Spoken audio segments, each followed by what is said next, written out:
Assalamualaikum warahmatullahi wabarakatuh.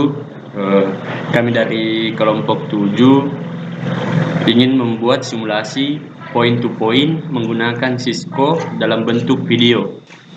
Sebelumnya saya perkenalkan dulu teman-teman kelompok saya. Yang pertama Taslim, yang kedua Mepi Winaria, yang ketiga saya sendiri Muhammad Fahrul Rizky Syam. Oke, baik, langsung saja kita simulasikan point to point menggunakan Cisco. Jadi yang pertama kita tempatkan router pertama, kemudian router kedua. Nah, router ini berfungsi sebagai penghubung jaringan ke DSL yang berfungsi melindungi data serta mencegah ancaman cyber. Kemudian setelah router, kita pasangkan switch di sini. Nah, switch sendiri fungsinya yaitu mengevaluasi suatu nilai terhadap daftar nilai dan mengembalikan hasil yang terkait dengan nilai cocok pertama. Jika tidak terdapat kecocokan, nilai default opsional mungkin akan dikembalikan. Nah, selanjutnya setelah kita pasangkan switch, kemudian kita pasangkan access point.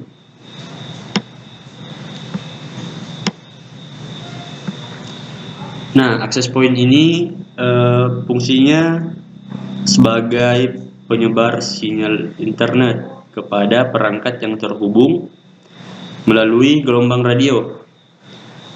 Access point adalah penghubung antar jaringan, yaitu bisa berupa jaringan lokal, jaringan kabel.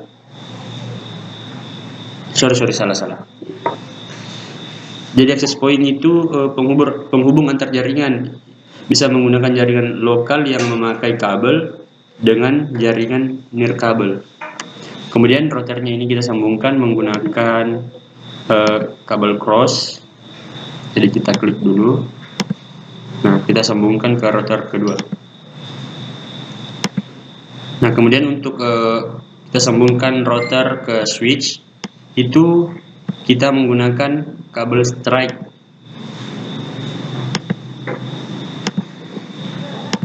Sambungkan. Kemudian di router 2 juga kita sambungkan ke switch yang kedua.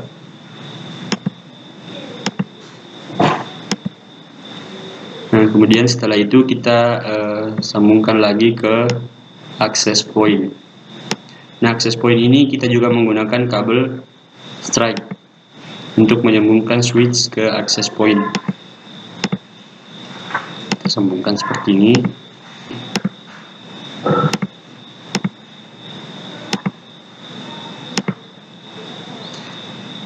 Kemudian untuk perangkat yang akan kita sambungkan nantinya, kita menggunakan PC,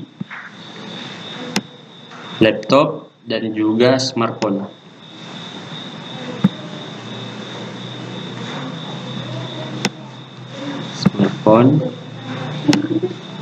Laptop, dan PC. Kemudian setelah itu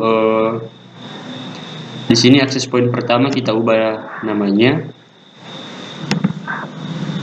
Kita masuk di config, kemudian port 1. Nah, di sini SSID-nya kita ganti, terserah kita ganti nama apa. Yang penting kita sesuaikan nanti dengan perangkat-perangkat yang akan disambungkan. Artinya namanya kita samakan supaya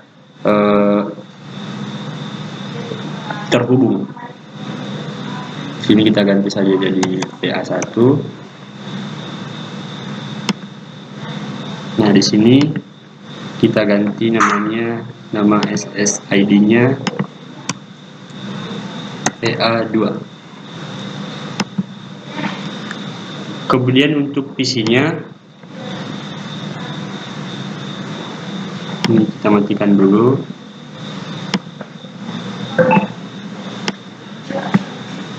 Kita ganti, sorry, belum saya hidupkan. Dan dihidupkan kembali. Config. Nah, di sini kita masuk di wireless. Nah, SSID-nya ini harus sama dengan access point yang akan kita sambungkan ke perangkat ini. Jadi access point yang pertama tadi itu namanya PA1, jadi kita taruh di sini PA1. Nah, secara otomatis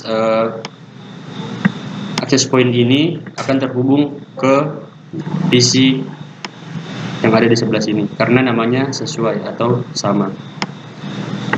Kemudian laptop ini kita matikan dulu. Kita tarik keluar, kemudian ganti dengan yang ini, lalu kita nyalakan kembali, kemudian config, lalu wireless. Nah, di sini SSID-nya juga kita ganti menjadi PA1.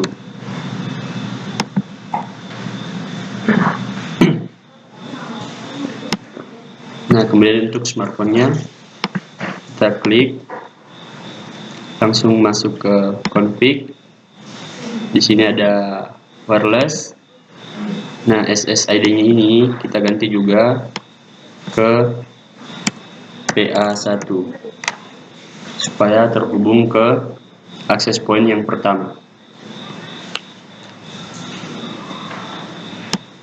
Nah, begitupun juga di bagian sini kita ganti namanya sesuai dengan nama SSID yang dimasukkan di access point yang kedua.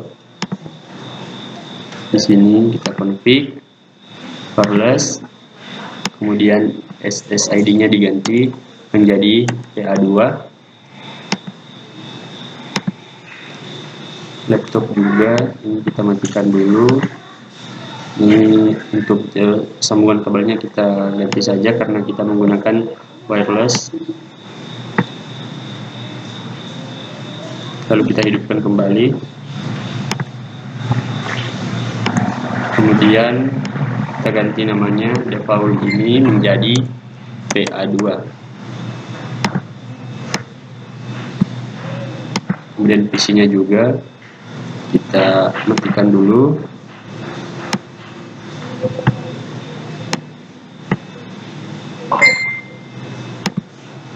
Nah, namanya ini kita ganti juga dari default menjadi PA2.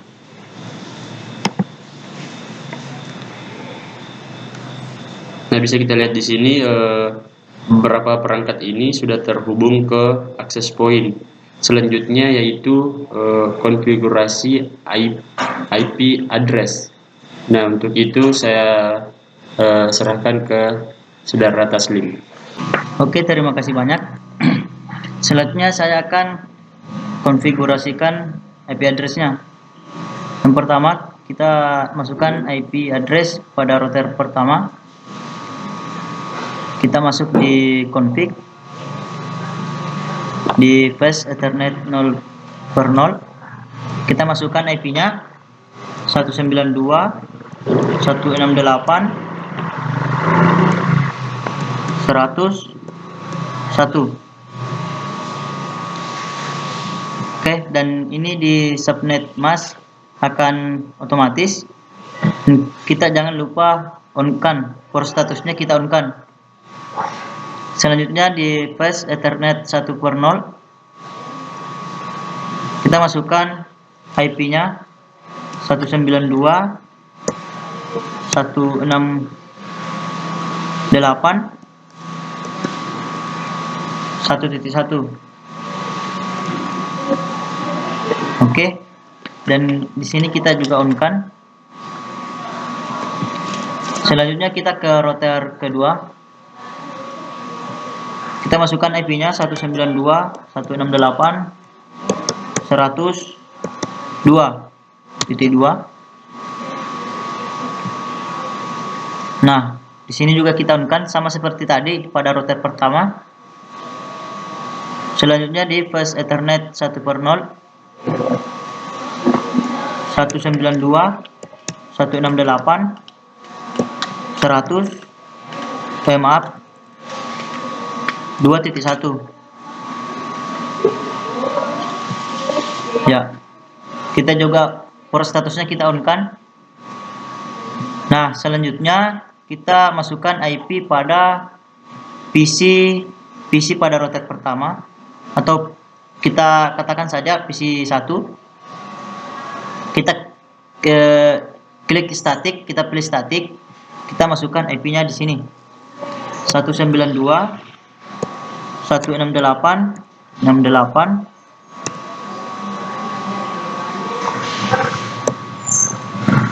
1.2. Nah, di sini juga akan otomatis. Nah, untuk default gateway-nya kita salin saja ini. Nah, di sini kita ganti 1.1 ya. Oke. Nah, untuk PC pertama selesai. Selanjutnya ke laptop 1. Kita pilih static, kita masukkan di sini 192 168 1.3. Nah, sama seperti tadi, kita masukkan default gateway-nya 192 ya, 192 168 1.2. Nah, untuk smartphone kita tidak masukkan lagi IP address-nya karena ini akan otomatis. Oke, selanjutnya kita ke PC kedua. Kita pilih static. Kita masukkan IP address-nya 192 168 2.2.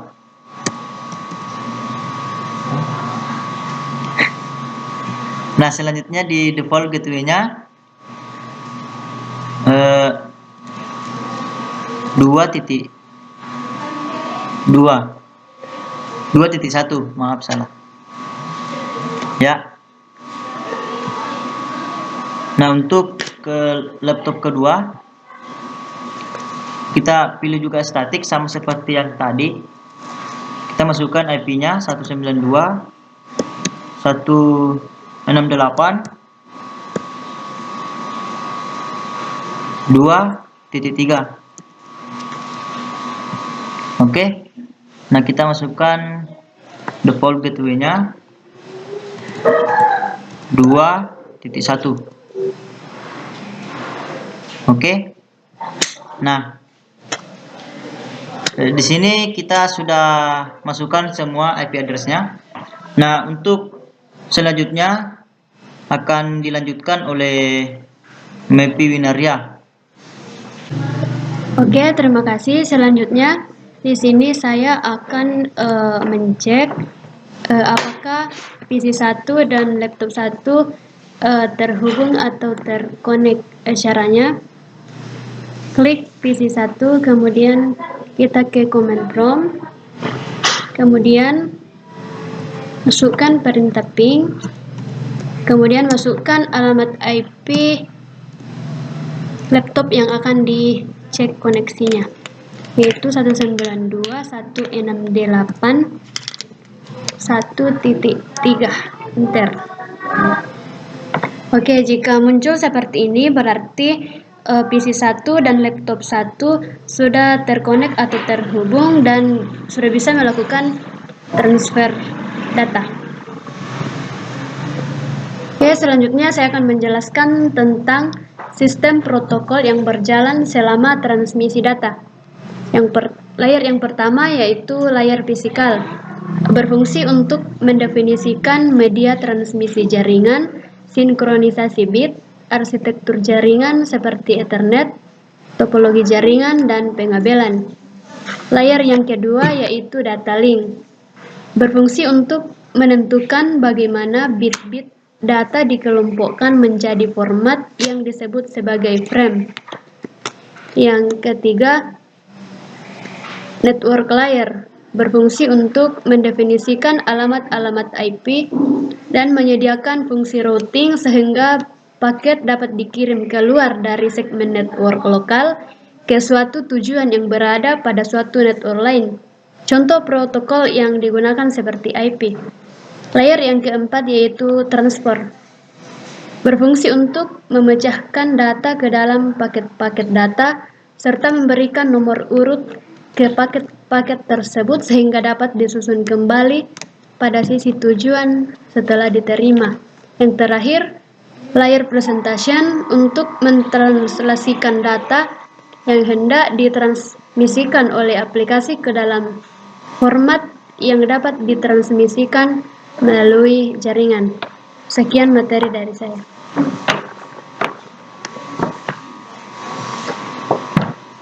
Oke, baiklah, itulah tadi